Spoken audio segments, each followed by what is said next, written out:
So last time हम लोगों ने पढ़ा था एटॉमिक साइजेस की वेरिएशन। तो आज हमारा फर्स्ट लेक्चर है। हम लोग पढ़ना शुरू करेंगे आज आयनाइजेशन एनर्जी के बारे में, और कोशिश करते हैं उसके कुछ ट्रेंड्स के बारे में भी आज हम लोग फिनिश अप कर सकें। सबसे पहले आता है आयनाइजेशन एनर्जी क्या होता है। What do you mean by ionization energy, या फिर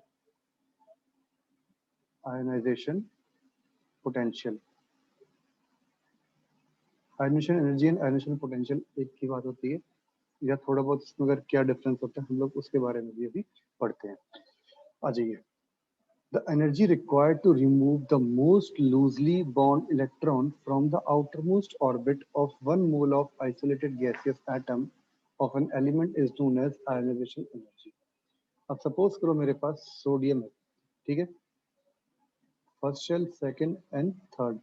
सोडियम का atomic number 281, 2 electron, 8 electron and 1 electron. अब मैं क्या करता हूँ, from outside I am supplying energy,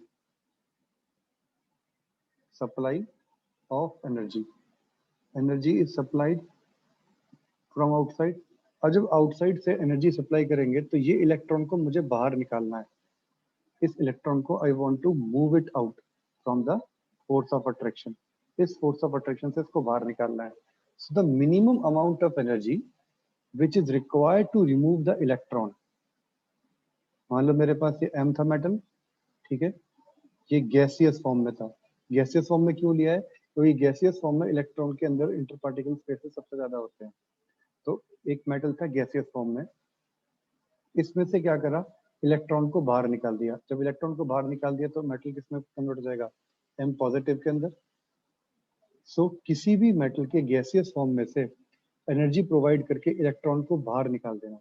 और जो एनर्जी यूज होती है, जिस एनर्जी से की वजह से हमने इलेक्ट्रॉन को बाहर निकाला, जो मिनिमम अमाउंट ऑफ एनर्जी है उसको बोलेंगे हम लोग आयनाइजेशन एनर्जी।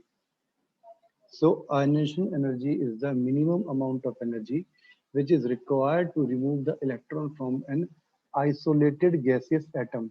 अब ये isolated gaseous atom क्यों लिया गया? Isolated का मतलब जो एटम बिल्कुल अकेला हो, वो किसी से भी बॉन्डेड ना हो। जब वो बॉन्डेड नहीं होगा तो फोर्स ऑफ अट्रैक्शन कम हो जाएगी। सो आइसोलेटेड गैसियस एटम इसलिए दिया because of least force of attraction. इस वजह से we have taken a isolated gaseous atom. ये बात क्लियर हो गई यहाँ पे सबको, ठीक है। Now this ionization is an endergonic और energy absorbing process.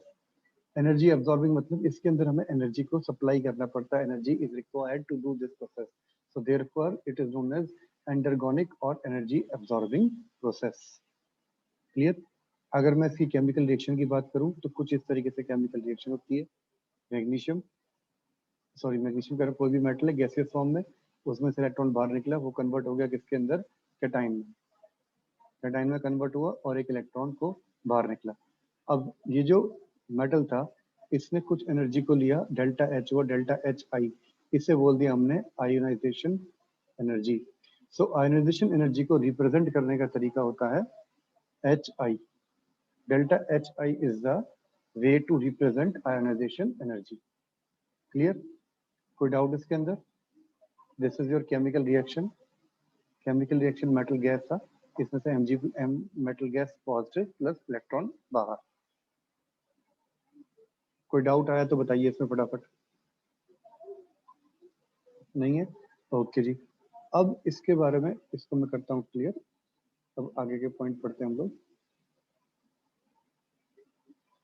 The energy required to remove an electron from a neutral gaseous atom to convert it into monopositive ion is known as first ionization energy, that is first IP. For example मैंने लिया मान लो aluminium. Aluminium की electronic configuration 283 होती है। अगर इसमें से 1 electron is lost तो it will convert into Al gaseous atom plus delta H1I। इसको बोलेंगे हम लोग फर्स्ट आयोनाइजेशन एनर्जी। तो delta H1I is converted into Al plus 1 plus electron. ठीक है। अब जब ये सिचुएशन होती है तब हमारे पास एक इलेक्ट्रॉन, एक जो फर्स्ट आयोनाइजेशन एनर्जी है इसे बोलते हैं first ionization energy, because 1 electron is removed. अब इसी एल्यूमिनियम में से फर्स्ट केस ये Second case, Al plus 1 plus delta H I. Okay, it will convert into Al plus 2 plus electron. Now this is known as second ionization energy. This is known as second ionization energy. Clear? कोई doubt होगा? अब इसमें से अगर मान लो third electron भी बाहर निकल जाता है तो हमारे पास आता है एल्यूमिनियम प्लस 2, ठीक है, प्लस 2 गैसियस फॉर्म में plus delta H3I gives you Al plus 3 plus electron, and this is known as third ionization energy. And all these energies which are converting first into a monovalent monopositive cation, so this is a cation only but only +1 charge, so monopositive cation. So इसको बोलेंगे हम लोग die positive cation और divalent cation, और ये बोलेंगे हम trivalent cation, क्योंकि इस पे +3 की चार्ज आ जाता है यहाँ पे। क्लियर? और ये जो सारी की सारी एनर्जीज आपके साथ हो रही हैं, ये जो सारी की सारी आयोनाइजेशन एनर्जी 1, 2 और 3 आई, इन सब आयोनाइजेशन एनर्जीज को बोलते हैं हम लोग सक्सेसिव आयोनाइजेशन एनर्जीज और successive ionisation enthalpy. So successive ionization enthalpies are the energy required to remove the loosely bounded electron from an isolated gaseous atom is known as first one. And then if you're removing the second electron and third electron, then they are known as second and third ionization energy. And combinedly, if you combine them, they are known as successive ionization enthalpies. So enthalpy required to remove first, second, and third electron from an isolated gaseous atom are known as successive ionization enthalpy. Clear? ये बात समझ में आ गई? Successive ionization enthalpy क्या होता है? That is energy required to remove first, second, and third electron. Okay? कोई बात नहीं भानु। अच्छा ये भानु, ये वाली बात समझ में आ गई आपको? फटाफट इसको रीड करो एक बार, जल्दी से रीड करो।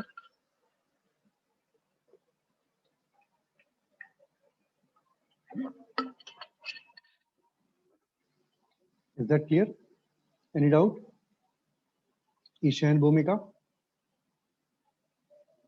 अब देखो एक बात बताओ, जब इसने मैं इसको एक बार इसको अलग पेज पे लेके चलते हैं। एल्यूमिनियम का ही केस दोबारा से डिस्कस करते हैं। एल्यूमिनियम था gaseous plus delta HI, aluminium atomic number 13, 1s2, 2s2, 2p6, 3s2, 3p1। Electronic configuration बन गई इसकी 2, 8, 3। अब एल्यूमिनियम था, कन्वर्ट किसमें हो गया? ये Al+1 के अंदर +1 इलेक्ट्रॉन लूज करा, तो इलेक्ट्रॉनिक कॉन्फ़िगरेशन की क्या बन जाएगी अब? 2, 8, 2, यानी ये इलेक्ट्रॉन गया बाहर, कोई दिक्कत ही नहीं है। तो जो यहाँ पे डेल्टा H1 आया, इसे बोल दिया हमने first ionization energy, that is a minimum energy.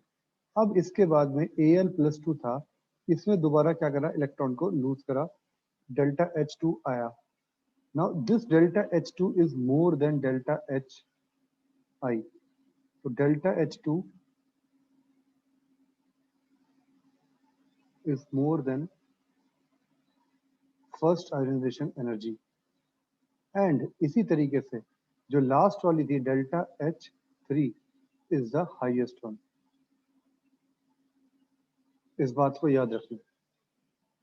The delta H3 is the highest one, then it is delta H2, and then it is delta H1.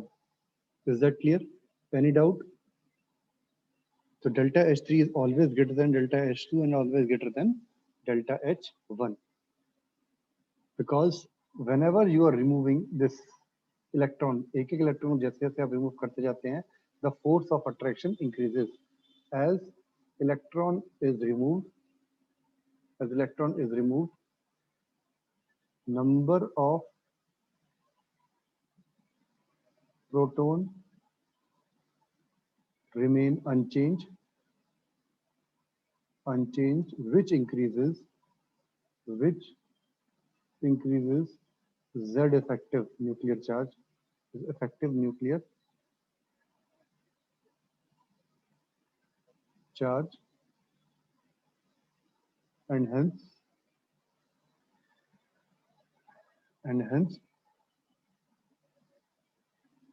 ionization energy increases. Clear? ये बात सबको clear हो गई? Yes और no?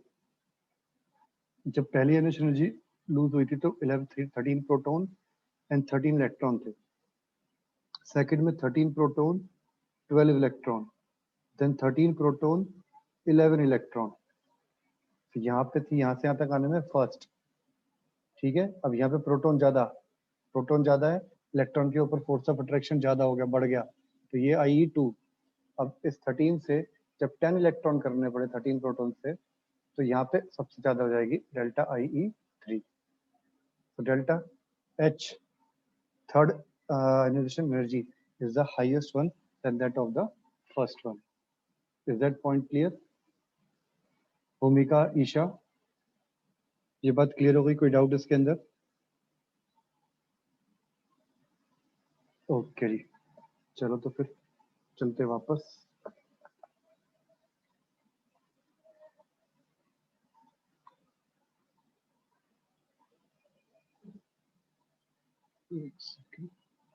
Okay, यही बात इसने यहाँ पे कही है. That is the first ionization enthalpy is less than second one is less than the third one, because as the electrons go out of the atom, the ionic size goes on decreasing and amount of positive charge goes on increasing, which increases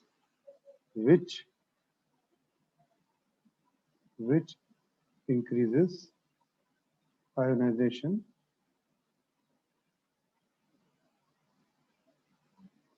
energy. Simply call that ionization energy. इसमें कोई doubt है तो किसी को बताइए फटाफट अब. Okay, चलो अब हम पढ़ते हैं आगे इसका ट्रेंड नहीं, factors affecting ionization energy. Ionization energy is inversely proportional to atomic size. First point, ionization energy is inversely proportional to atomic size. क्यों? Now, as atomic size is more, the force of attraction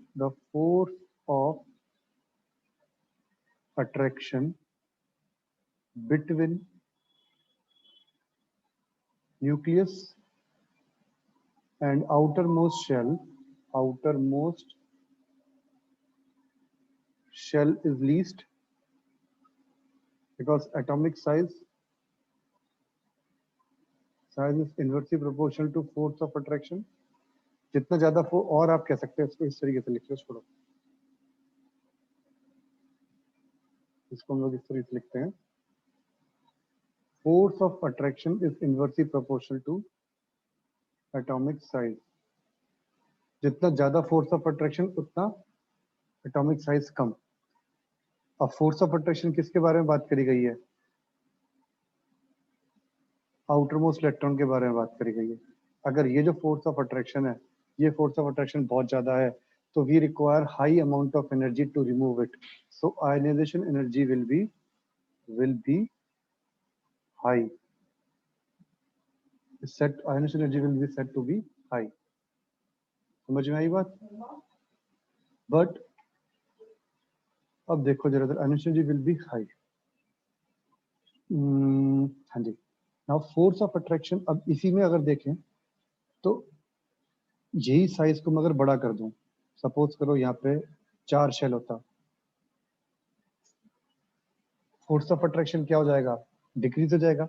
force of attraction decreases, decrease होने से atomic size तो क्या हुआ?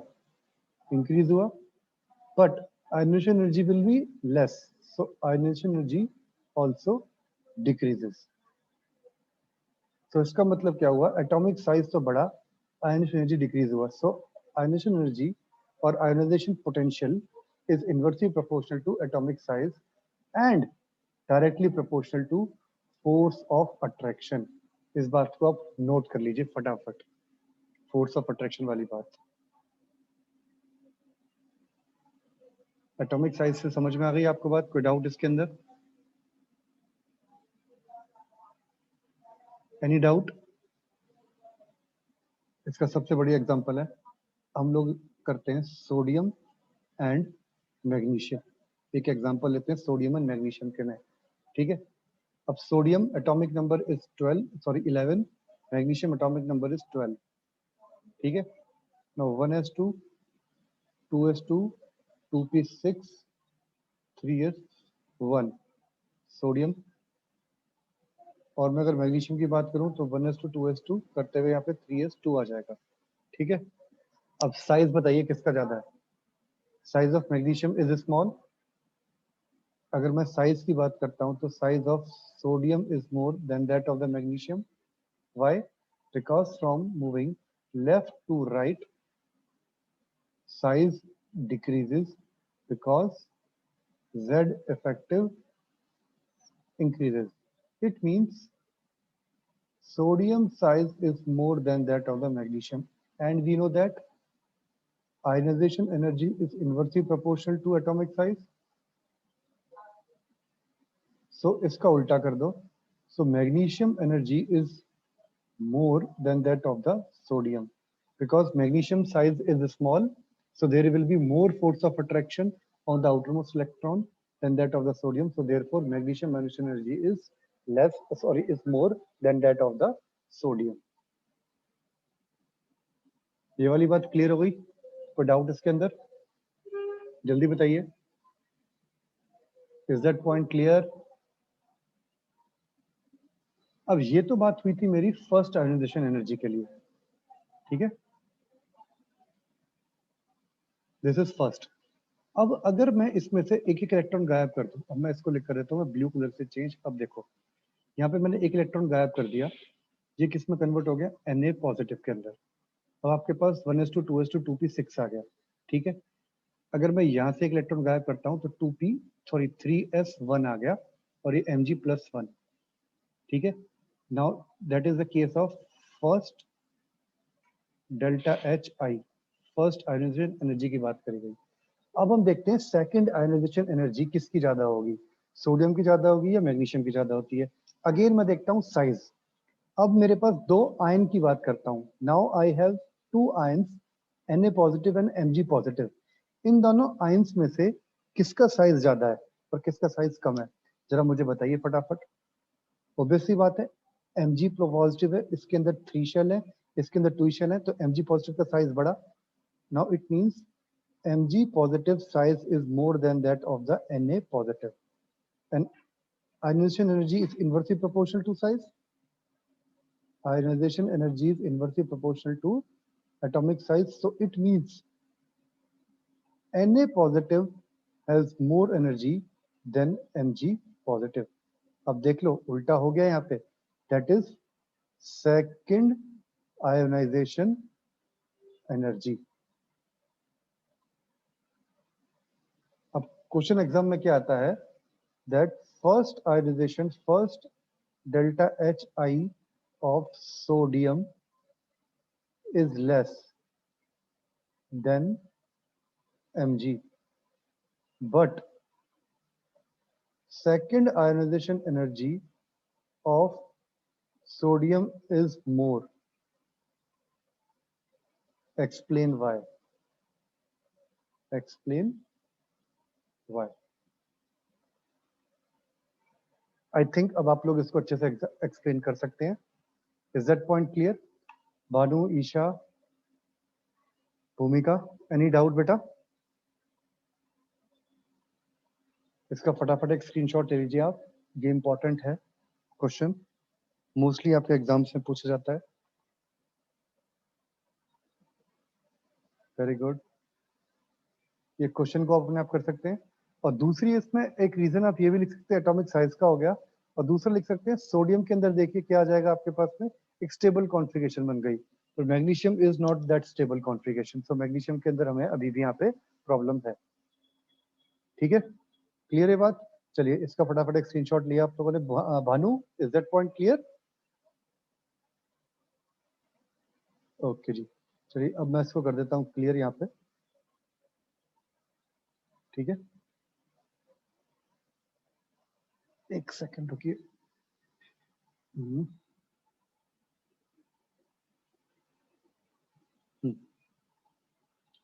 Second point आता है आपके पास में स्क्रीनिंग इफेक्ट। इसको हम लोग यहाँ डिस्कस करते हैं, स्क्रीनिंग इफेक्ट को। यहाँ पे सेकंड पॉइंट आता है screening effect. Now, screening effect is inversely proportional to ionization energy. जितना ज्यादा स्क्रीनिंग इफेक्ट उतना ही आराम से जो है इजीली इलेक्ट्रॉन बाहर निकल जाएगा. So as shielding effect or screening effect of the inner electrons increases, the ionization energy decreases. So you can write, एक सेकेंड मेरा पेन गड़बड़ कर गया है. Just give me.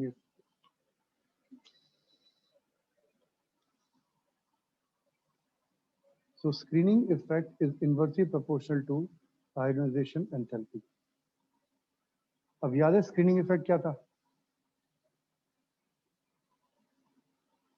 Screening effect के बारे में याद है? कल हमने पढ़ा था क्या था स्क्रीनिंग इफेक्ट? नहीं याद होगा? First shell, second shell, third shell. Very good Bhanu. Suppose करो ये आउटर मोस्ट इलेक्ट्रॉन है यहाँ पे, ठीक है? हाँ वेरी गुड, प्रोटेक्ट करता है. अब यहाँ पे मान लो फर्स्ट शेल सेकंड शेल है. अब ये एक force of attraction, nucleus is attracting a force of attraction, but यहाँ के जो इलेक्ट्रॉन है ये इसको रिपेल भी करेंगे. तो जो सारा का सारा फोर्स ऑफ अट्रैक्शन था न्यूक्लियस का, वो अब इसके ऊपर नहीं लग रहा. एक तरीके से देखा जाए there is a protective layer. ये एक प्रोटेक्टिव लेयर बन गई. अब ये प्रोटेक्टिव लेयर है, ये प्रोटेक्टिव लेयर क्या कर रही है? This because of this screening effect, Z effective on outermost electron decreases, and hence it is easy to remove electron, which means less amount of ionization energy, which means less amount of ionization energy. Is that clear? इसमें कोई doubt आया? इसका मतलब ये हमारे पास बन गया. और आप लोग कह सकते हो, in other words, we can say that increase in number of electrons in the inner shell tends to decrease the ionization energy. जितने जितने अंदर के शेल में नंबर ऑफ इलेक्ट्रॉन्स बढ़ते जाएंगे, उतनी ही हमारी जो आयोनाइजेशन एनर्जी है वो कम होती जाएगी. जैसे कि अगर मैं बात करता हूं सोडियम, पोटेशियम एंड रुबिडियम के केस के अंदर, तो 281 है, ठीक है? या मैं लिथियम को ले लेता हूँ यहाँ पे 21 लिथियम पोटेशियम, एंड ये आ गया मेरे पास 2881. Outermost shell, second shell, screening effect बहुत कम. थर्ड शेल स्क्रीनिंग इफेक्ट थोड़ा और कम हुआ. फोर्थ शेल स्क्रीनिंग इफेक्ट थोड़ा सा था, थोड़ा ज्यादा हुआ. यहाँ पे 3 शेल आ गए उसके पहले, तो स्क्रीनिंग इफेक्ट और ज्यादा हो गया. तो इसका मतलब क्या हुआ? आयनाइजेशन पोटेंशियल और ionization energy of potassium is less than that of the sodium, and it is least in case of, सबसे कम किस में थी? पोटेशियम में. थोड़ी सी ज्यादा हुई सोडियम में, और सबसे ज्यादा मेरे पास किस में बन गई? लिथियम के अंदर बनी. क्लियर? और लिथियम से भी ज्यादा की बात करूंगा तो मैं वो हाइड्रोजन में हो जाएगी. समझ में आ गई आपको बात? इसके अंदर एक पॉइंट और याद कर लेना. On increasing the number of electron in the inner shell, it means increase in number of electrons in inner shell increases screening effect, and hence potential energy decreases. That is inversely proportional. Clear हो गई ये बात? इसमें कोई doubt है? Yes or no? जल्दी बताइए. ठीक है जी. अब हम देखते हैं इसके बाद में थर्ड इफेक्ट. थर्ड इफेक्ट हमारे पास आता है potential energy effective nuclear charge. इसको छोड़ो, इफेक्टिव न्यूक्लियर चार्ज के अलावा हम लोग एक और पढ़ते हैं यहाँ पे, electronic configuration. Electronic configuration, electronic configuration किस तरीके से हेल्प करती है इसमें? That is half filled and fully filled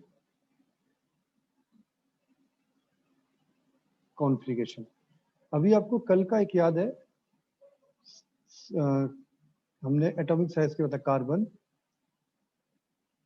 nitrogen, oxygen and fluorine, ये हमारे पास मान लो एलिमेंट है, ठीक है।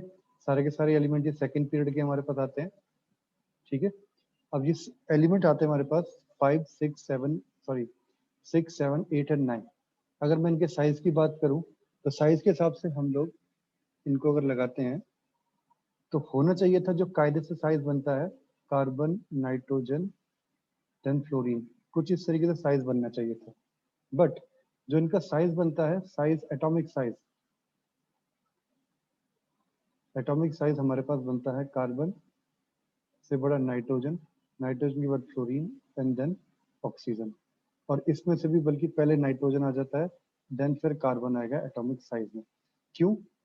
अब देखिए नाइट्रोजन है, अब नाइट्रोजन की अगर मैं बात करी जाए, या इसके एक मिनट रुकिए, इसको मैं क्लियर करता हूँ एक बार जरा। हम लोग पहले दो दो के साइज के बारे में करते हैं, इनको छोड़ते हैं। हम लोग कंपेयर करते हैं नाइट्रोजन एंड ऑक्सीजन के बारे में। नाइट्रोजन एंड ऑक्सीजन, ठीक है, 7 and 8 atomic number, left to right जाते हुए एटॉमिक साइज क्या होता है? एटॉमिक साइज डिक्रीज होता है because electrons are added in the same shell. But nitrogen के और इसके केस के अंदर नाइट्रोजन का साइज बड़ा होना चाहिए था, बट होता है वो छोटा। क्यों? बिकॉज नाइट्रोजन की हम इलेक्ट्रॉनिक कॉन्फ़िगरेशन देखें, it is half filled, half filled, it is 1s2, 2s2, 2p3. So this is half filled electronic configuration, and half filled electronic configuration is more stable than that of the any other configuration. Half filled and fully filled are more stable. Half filled and fully filled configuration are most stable. तो ये stable होती है, तो इसकी वजह से further कोई easily electron बाहर नहीं निकलेगा। जब इलेक्ट्रॉन इजीली बाहर नहीं निकलेगा तो ionization energy of nitrogen is more than that of, अगर मैं आयनाइजेशन एनर्जी की बात करता हूँ, जो nitrogen is more because of half filled configuration. In a similar manner हम लोग बात कर सकते हैं नोबल गैसेस की। Noble gases like helium, neon, इन सब की क्या होती है? फुल्ली फिल्ड इलेक्ट्रॉनिक कॉन्फ़िगरेशन होती हैं। So they are more stable and hence their ionization enthalpy is far greater, उनकी बहुत ज्यादा आयनाइजेशन एंथैल्पी होती है। Is that clear? यहाँ तक कोई डाउट आया किसी को? पहले बताइए फटाफट, कोई डाउट किसी को यहाँ पे? भूमिका, ईशा, भानु, क्लियर? चलिए, अभी आज हमने पढ़ा factors affecting ionization enthalpy and ionization enthalpy क्या होता है। और इसकी अब एक लास्ट चीज रह गई है छोटी सी, अभी इसका वेरिएशन के बारे में भी है, उससे पहले हम लोग पढ़ते हैं आज इसकी यूनिट्स के बारे में, ठीक है? इसकी यूनिट्स कैसे कैसे होती है। यूनिट ऑफ आयनाइजेशन एंथैल्पी और ionization energy is kilo joule per atom, kilo joule per mole, kilo joule per मोल, ये यूनिट हो सकती है इसकी। या फिर इसकी यूनिट होती है एक इलेक्ट्रॉन वोल्ट पर एटम, इलेक्ट्रॉन वोल्ट पर एटम यूनिट होती है। या फिर किलो कैलोरी पर मोल, इनमें से किसी भी यूनिट में हम लोग इसको ले सकते हैं, इनमें से किसी भी इसको डिफाइन करते हैं। इलेक्ट्रॉन वोल्ट आप लोगों के लिए एक नई डेफिनेशन है, इसको याद रख लेना। 1 electron volt is the energy acquired, energy acquired energy acquired by an electron while moving under a potential difference of 1 volt. अब 1 वोल्ट के पोटेंशियल डिफरेंस के अंदर जो एनर्जी मिलती है इलेक्ट्रॉन को उसे बोलते हैं हम लोग 1 electron volt. And 1 electron volt is equal to 3.83 into 10 power minus 20 calories per atom. ठीक है, चलिए आज के लिए हम लोग इतना करते हैं, कल हम लोग पढ़ते हैं आयनेशन एनर्जीज के वेरिएशंस के बारे में। ठीक है, चलिए फिर okay, bye bye, take care.